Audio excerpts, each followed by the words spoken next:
Hello again. Thank you very much for inviting me to give this lecture. It's a real pleasure. We've had a great time coming over and meeting everybody, so it's nice to be able to kind of pay back a little by doing a couple of lectures and talks for you. Just to give you a little bit of a background of what I'm going to talk to you this morning is these three ancient clocks of Salisbury, Wells and Rye. There's been a lot of speculation on the dates of these clocks, and I'll kind of go through it, but I just thought I'd give you a bit of a background. Some people think they're 14th century, some people think they're 16th century, but they're definitely old, and some of the oldest clocks the oldest turret clocks within the UK. Whenever I give this lecture, I gave it once a number of years ago. I kind of always felt like I was standing on the shoulders of the UK's horological giants. There were some very important people in the early 1900s. Halgrave Graham was one of them. Bason was another one. Tyler was another one, and T.R. Robinson. And they were instrumental in kind of working out or starting this whole debate about these three clocks. Now, as it happened over the last 20 years, we were very fortunate that we undertook the major restorations of each clock. And that gave us an insight that even they didn't have about these clocks. So I was able to put all this information together, and that's what I'm going to kind of share with you today, just to kind of explain what we did. So what I'll do is I'll introduce you to the clocks. This is the Salisbury Cathedral clock. And one day in 1928, T.R. Robinson, who was a turret clock fanatic back in those days, and he's got a huge number of, I've got his archive, he's got huge numbers of photographs which he got from different clockmaking companies, and he was really important. I've got a load of American stuff which one day perhaps I'll come back and share with you. But he was up in the spire of Salisbury Cathedral. It's 404 feet to the top, and he was looking at the 1883 Joyce of Whitchurch clock, and then he looked and he discovered this.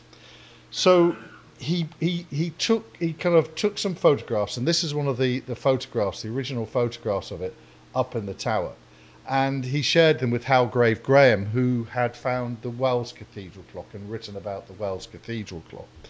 And Halgrave Graham had inspired Robbie back in the early 20s when he was at the Northampton Poly in central London. And so they decided that they'd bring this clock down into the north transept of Salisbury Cathedral, so they could display it to everybody, because they realised it was very important thing. So this is the deed, and this is where they started to date these clocks. This is a deed written in 1386, and it is it refers to a shop on the east side of the North Gate, which was ordained and assigned to the maintenance of the clock in the belfry in the bell tower. In this shop lived Reginald Glover and his wife Alice, who were the clock keepers. So we had this bit of information. They found this bit of information, and that kind of made them realise that there was a clock in the tower at that time. This is the clock now. This is still in the north transept of Salisbury Cathedral. And if you ever get over to the UK and go to Salisbury Cathedral, it's beautiful. It is seriously a beautiful, beautiful cathedral, and well worth a visit. And in the north transept is this clock.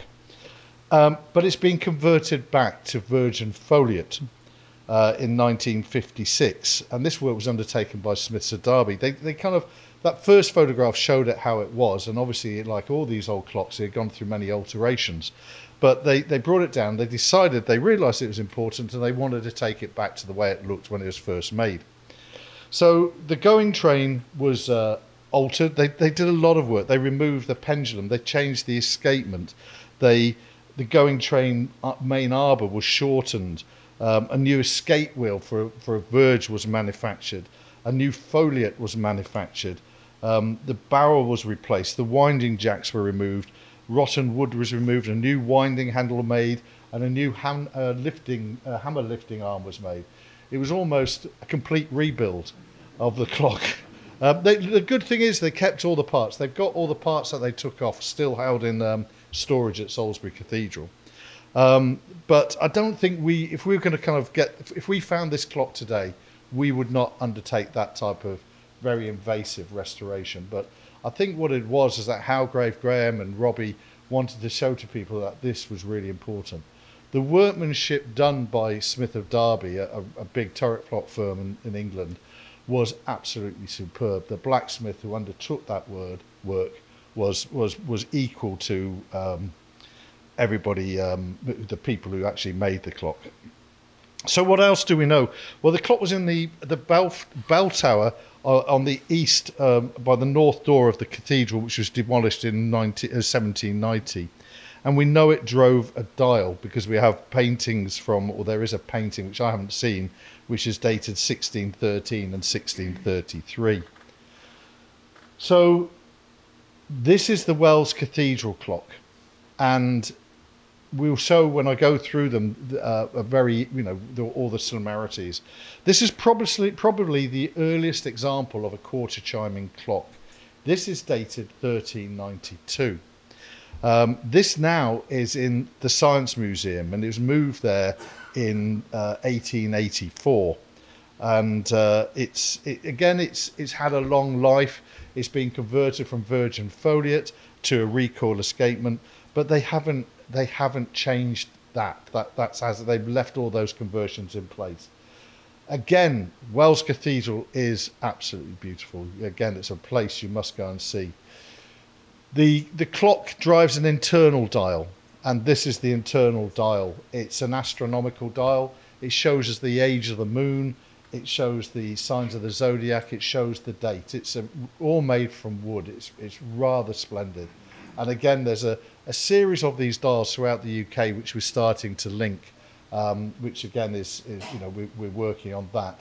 Above is jousting knights. They go round as the clock strikes the hours.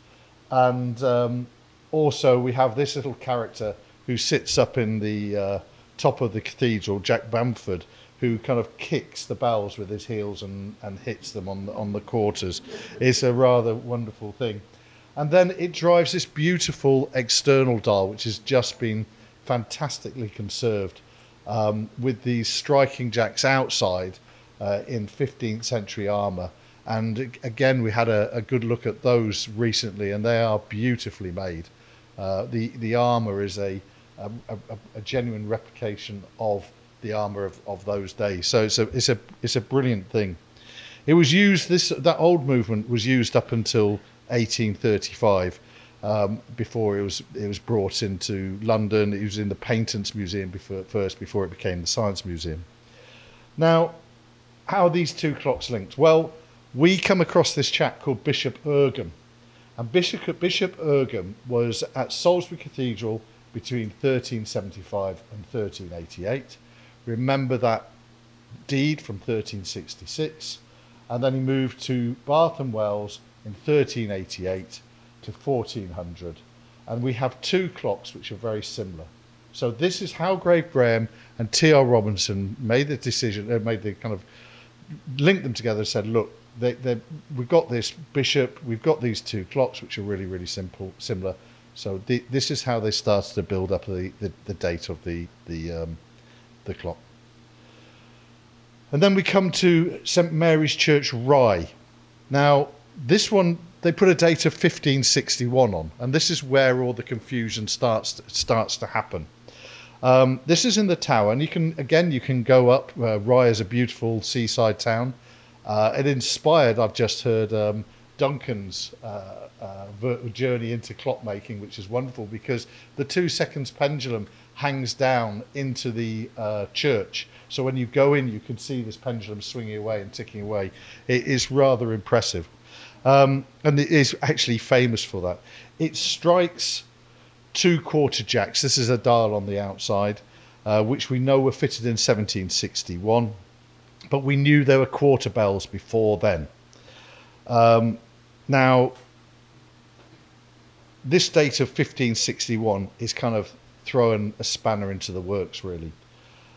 Who was Louis Billiard? Well, Louis Billiard, so we know he supplied the clock in 1561 for a sum of £30. I also think he fitted, we'll see it later, the quarter train which sits on the side, which struck the bells. He worked for the royal clockmaker, a wonderfully named man called Alan Borderson, who was clockmaker to Henry VIII. And we know that Louis Billiard had a workshop in Fleet Street in London, and he also made the mechanisms for crossbows. So he was, they obviously couldn't make their living out of clockmaking all the time, so they made other parts like things out of crossbows. So what work did we do? So let's go back to these 3 clocks. We got called in at Salisbury Cathedral because it was starting to kind of play up. It wasn't keeping time, and it had been neglected, even though it was in the middle of the transit. You can see here just how the depthing of the pinions were wrong. They're rubbing into the bottom of the teeth. There were signs of corrosion. So we took the whole clock apart, cleaned it, rebushed it, and got it going again with its virgin foliate escapement. With the Wells Cathedral clock, this is one of the nicest jobs we've ever undertaken, apart from Big Ben, I must admit. This is the Wells Cathedral clock was put on the 2nd floor of the Science Museum, and it was a horological gallery. It was really good for clockmakers, but people just didn't really go in there apart from clockmakers. So in a recent restoration work, reordering at the Science Museum, they decided to bring it down right to the front entrance of the Science Museum, and we got the job of bringing it down. We rehung the bells, we did hung all the weights, we cleaned the clock, and we put it on the plinth, and now it absolutely pops when you go into the Science Museum. It's great because it encourages loads of kids gather around it because of this big ticking machine making all this noise. You got the bells striking, doing the quarters and the hour strike. They're horrible bells, actually. They're made out of steel, but that's a different story.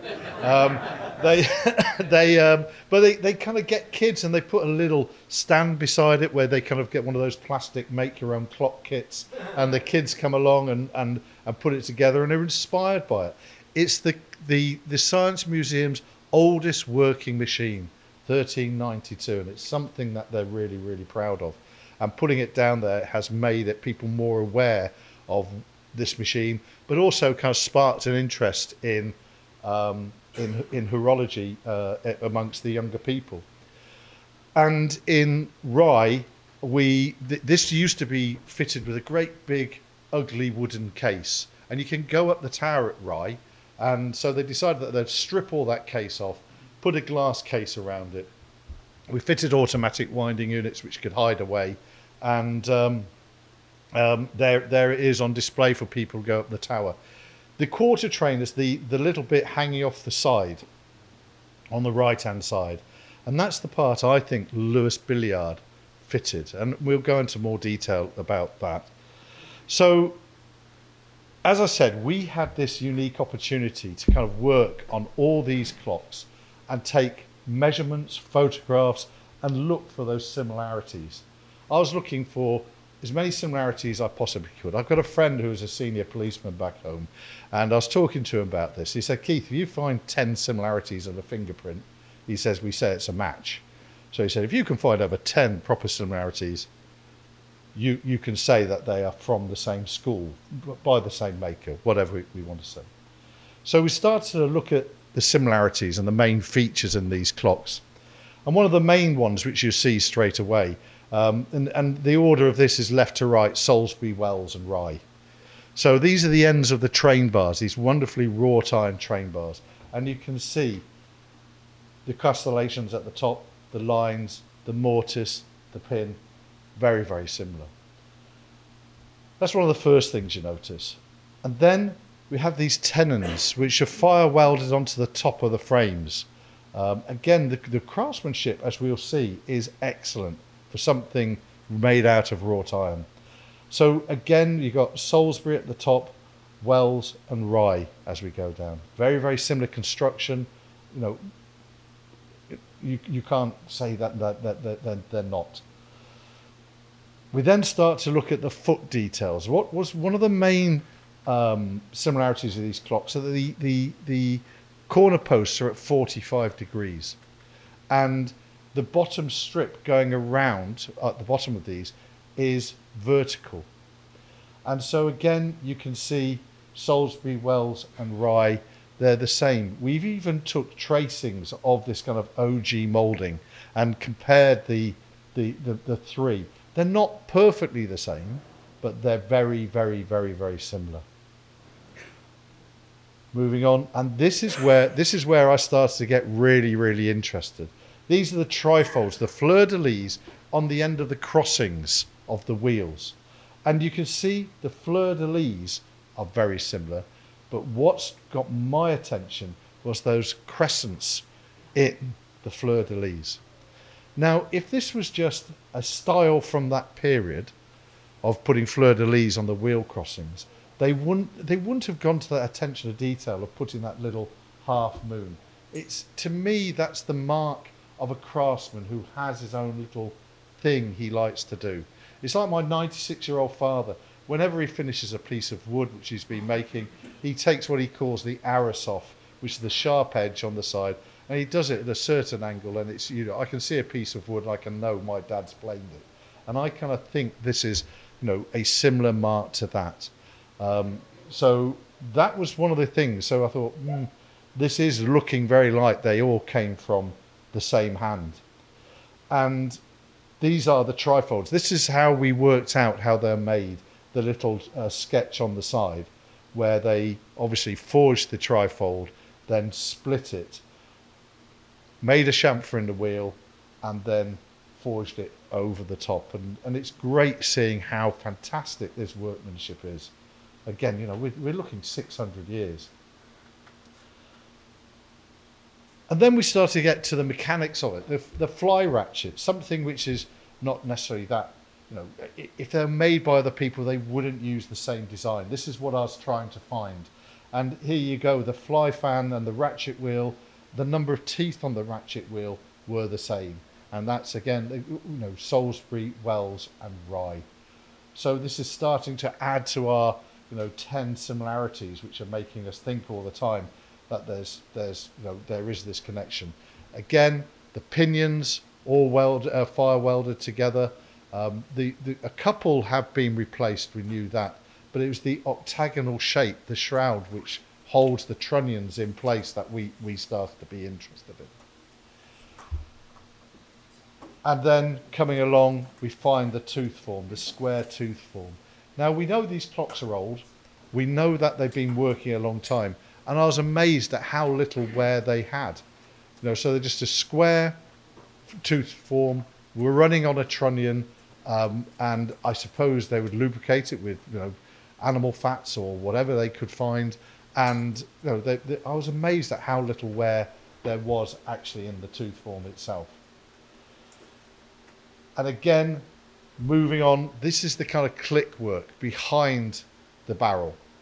And again, you can see that the clicks are exactly the same. They're a unique design. I've never seen click work like this in any other turret clock that I've worked on over the last 41 years.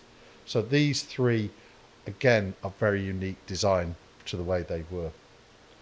So we kind of looked at all those kind of similarities in design, but then we started taking measurements of the frame, and this is where we started to see,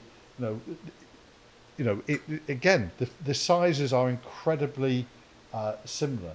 Even the construction, what they'd done, as I mentioned before, on the bottom where the feet are, they'd used wrought iron on edge. At the top, it was done flat. And if you can imagine, it's all about strength. At the bottom, you're going to get more strength around the base of the clock with that wrought iron on edge. And at the top, where everything is trying to pull away, you want that wrought iron flat so that it gives that strength there. And all three clocks had that design, and all three clocks were really similar sizes. Again, you'd think that somebody was carrying a set of patterns, and that's an idea we came up with. There's a wonderful book, an AHS publication from called A Clock for a King, discussing the clock in Perpignan Castle in France, dated 1336 or 26. And in there it was written by an accountant. When the king was having this clock made, he got his accountant to make a note of everything that was used in making this clock. And one of the things which is in there are the wooden patterns. Now, some people said, oh, these are wooden patterns for castings. Well, I doubt that very much. I think these were wooden patterns so that the clockmaker, the travelling clockmaker, could take these to a local blacksmith and say, I want you to make this from wrought iron to suit this pattern. So that's one thing. The book is very interesting. It tells us that they were getting different steels for files, the different irons they were using in the clock, and it even goes down to the bags of hay used for the clockmakers to sleep on. So they made a note of a typical accountant, really, when you think about it. The one before is the section of those wrought iron bars used to construct it. And then this is the one which gives us the frame dimensions. And again, you can see they're incredibly, incredibly similar.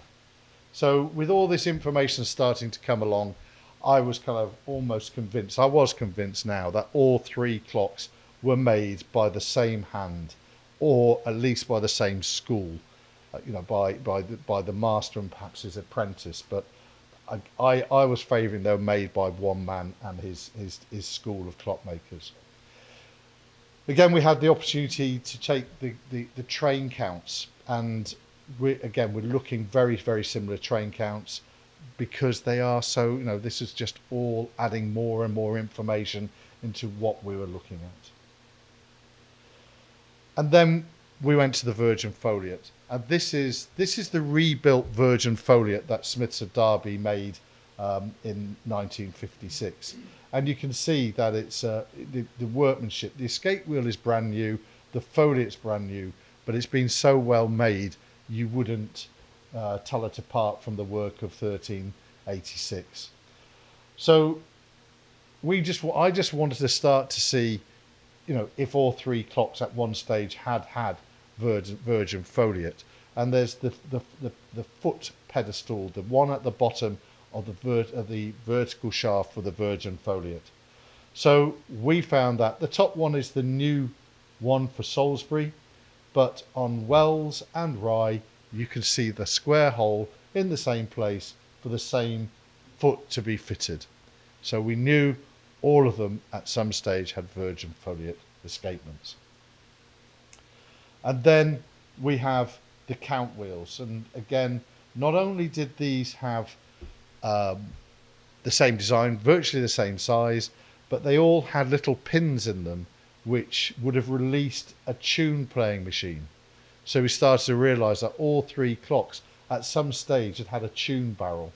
And tune barrels are kind of a very, something which would have played on perhaps 4 or 6 or 8 bells and just played a tune every 3 times or every 3 hours. So usually at 9, 12, 3 and 6 they would play a tune. And there was evidence of all three clocks having the capability to do this.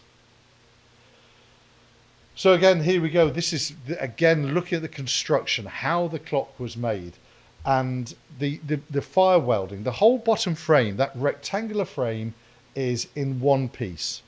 And when we looked at all three clocks, the standard of blacksmithing, I could not find where he joined it. I just couldn't find it. We checked everything. On some clocks, it's evident. You can see where the blacksmith, his fire welded it. He couldn't find this. And again, you can start to see how he made that chamfer so that the leg could go in with the mortise just to give that extra little bit of strength. It was beautifully made. All these drawings you'll see now, I felt it was almost like carpentry and iron. It was that impressive. And whenever this is the upper section on the right top corner, This was slightly different from the other two. This kind of dropped onto that tenon, and then you knock that wedge in at the top. The bracing, I feel, and we'll have a look at that later, is where Lewis Billiard fitted that because he put his quarter train on the side. So obviously you've got all those forces pulling onto the side. But again, just to actually forge this, then they when you put these clock frames together, you take them apart, you put them all back together, you knock your wedges in. It is square. You don't have to go around adjusting it. It is so well made that when you put it together, whack them in, it's square and solid. It is absolutely amazing. This is the top section of Wells and Wells and Salisbury. A little bit stronger. So it is almost like he made Rye and then realised it wasn't such a robust fixing. So he changed the design to be more like this. And then the train bars, all of them fit in this way. And the whole thing, as you start to put this clock frame together, all you're doing is adding to the strength.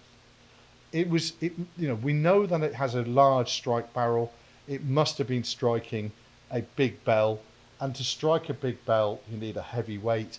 And if you hang a heavy weight on a clock, you need a strong frame. So the people who are making this clock were aware of all of those things, which was very impressive. And again, just looking at this one, how it goes together like a jigsaw puzzle, everything interlocks, almost like one of those little Chinese puzzles you used to put together as a kid. And you knock that pin in, it's again, we're looking at rigidity and stability all the time. And finally, I think this was one which kind of blew me away. This is Rye, and this is, you can see from the drawing, it's got this beak, and the bottom frame, you put this frame bar in, you hook it underneath, you lift it up, you put it on the tenon at the top, and it just fits beautifully. The finish of that hook is exquisite. It almost looks like it's been put on a milling machine. It hasn't. It's been just welded and filed. Again, showing an example of how well built, the craftsmanship, the ability of that blacksmith to make something like this was slowly sinking in. And you're beginning to realise what skills we've lost, not only in horology, but in this type of blacksmithing work. And again, this is something I just touched on the developments. The one on the left is Rye, and the one on the right is Salisbury and Wells. The one on the left, as I've already mentioned, it isn't as robust as the other because he kind of relies on that small section where we saw where he puts the pin in. And as soon as, in my opinion, that Lewis Billiard hung his quarter train on the side, it was starting to rack, starting to twist, and that's why those corner braces had to go in. I put this one in here because this is 1540. This is contemporary with Lewis Billiard. This is Hampton Court Palace clock, and we can see on the back it is signed Nicholas Orsan 1540. Nicholas Orsan came from the continent, and he produced the astronomical clock at Hampton Court Palace, another must-go place when you go to the UK. The dial, I'll quickly talk through the dial. The dial is fantastic. You can tell the time. It's a 24-hour dial. On the outer edge, you read along the side where the sun is, that front edge of the hand. You can tell the date of the month of the year. You can see the age of the zodiac. You can see the position of the sun in that zodiac. You can see the age of the moon, and you can see the shape of the moon, and there's a little red arrow on part of it on the 24-hour dial, on the 28-day dial, and that indicates the time of high tide at London Bridge. So it meant when Henry VIII was taking his barge down the river, he knew when high tide was. The incredible thing with this, you can read it if you stand in the courtyard, see where the sun is, see where the moon is. You can it does start to replicate what you can see in the sky, which is quite remarkable. The thing that we found with this clock was there's very little of the original left. The parts which are original still are the main spider, which supports the whole dial, and obviously the part which has got Nicholas Orsan's signature on, and the large annulus wheel around the outside. We're pretty sure they're the original parts. The other parts aren't. They were removed. The dial was removed. They had great difficulty keeping this dial going. It wasn't until Gillett and Johnson fitted a clock with a remontoire in 1876 that it became reliable. What we also know is that this clock, an astronomical clock, was fitted by a chap called John Fitzwater. And John Fitzwater's family, we are pretty sure, came from the West Country, where the areas of Salisbury and Wells were. So that still takes a little bit of research. It didn't work. John Fitzwater was soon moved on by Henry VIII and Nicholas Orsan brought in.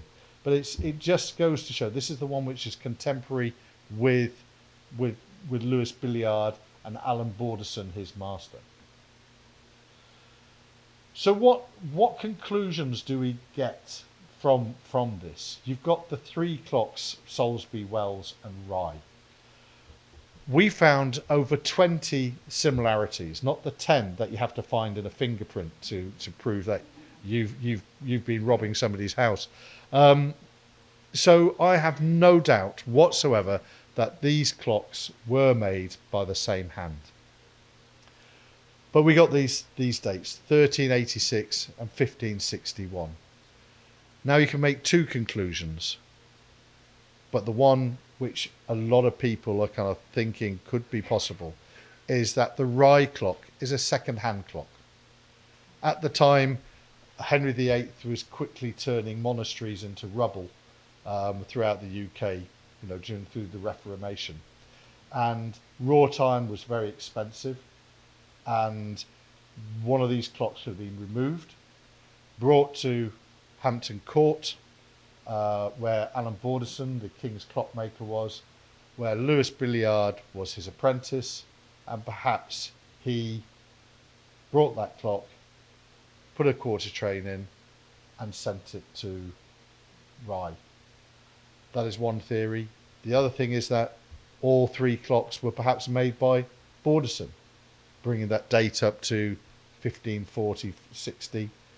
So there is also an idea that the clock you see in Rye could have been an original clock from the Hampton Court Palace, one of the clocks which didn't work, from John Fitzwater, and then that was thrown away and put into Rye.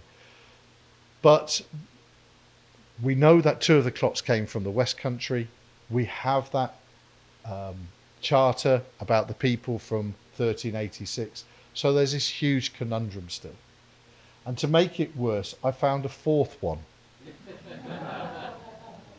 And this fourth one, I'm not at liberty to say where it is. You can see that all the innards have been removed, but you can see the frame is very similar to Wells and incredibly similar to Rye.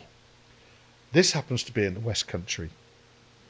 This happens to be in a place where the person who lived there had these rights to dismantle Glastonbury Abbey. So perhaps this frame was in Glastonbury, another very old cathedral in the UK which is gone. So we're still none the wiser. I haven't got the opportunity to take this one apart. I'm looking. This is a lot smaller, but we hopefully get the opportunity soon to take this apart and look at if there's any of those fingerprints on this clock which match the other three. And then one day, I think we're all hoping is for some document to show up which will give us that missing bit which will be able to say who made them and when. But as I said right at the beginning, they're either 14th century or 16th century. They're very old. They're incredibly beautiful to be things to see. I recommend that if you go to the UK, try to go and see one of them either in the Science Museum or Salisbury or Rye, because they are well worth seeing. They are quite spectacular. And at some stage we will. There is talk about doing some analysis to the raw time, and they can now work out from the carbon which is been forced into the iron during forging. They can work out what age that was. If we can get permission from 2 of these places to allow us to take a sample, which is a hard one for them to agree to, then we can do that analysis and we can start to kind of move that timeline around, which is what we want to do. So until then, all I can say is I'm very proud to have done the work on them, and I do look forward to hopefully finding out their proper age before it's too late.